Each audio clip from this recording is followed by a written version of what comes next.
Capitalism didn't replace slavery and feudalism, it learned from them. The problem with the previous systems weren't their brutality, they were just fragile and inefficient. Slavery made exploitation too explicit. Not only did you have to provide food and housing, but maintaining the system required brute force, and people have this pesky drive for freedom. And feudalism limited your ability to expand your wealth. Your wealth was tied to land ownership, and you're always squabbling with other petty feudal lords, or worrying about your peasants dying in a plague. Capitalism learned from these flaws. Instead of owning people, it forces them to sell themselves. Instead of just owning land, it turns everything, including labor, into a commodity. Now, the ruling class can extract wealth without the burden of direct ownership. No need to feed your workers, just pay them enough to buy food from the grocery store you own. No need to maintain land and provide housing, just privatize everything and charge rent. No need for whips, just make survival dependent on a paycheck, and own the cops just in case. Capitalism is a masterpiece of plausible deniability. It doesn't directly enslave you, it just creates a world where the only alternative is starvation. It doesn't force you to work, it just makes the means of survival hidden behind a paywall. And unlike feudal lords or slave owners, capitalists can just pick up and leave and move production to another country when things get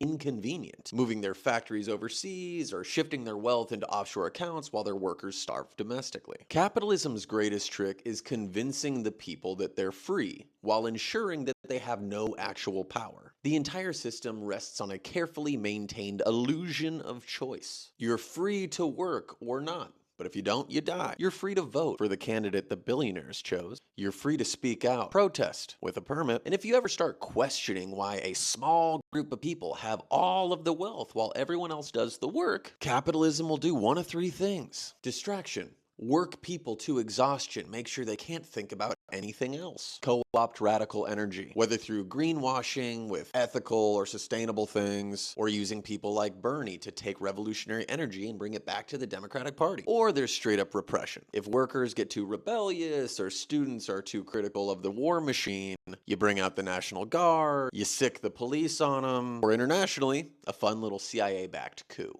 And that's where we get to where we are today. Wages are stagnant, but productivity is at an all-time high. Workers produce more than ever, and billionaires get all the profit. Housing is unaffordable because we cater to real estate developers and landlords who know they can make more money from your desperation. Education is a luxury because we only want the wealthy to be informed. Climate collapse is accelerating because short-term profit matters more than long-term survival, and they can probably make money from fixing the problems that they created. The thing you have to know is that capitalism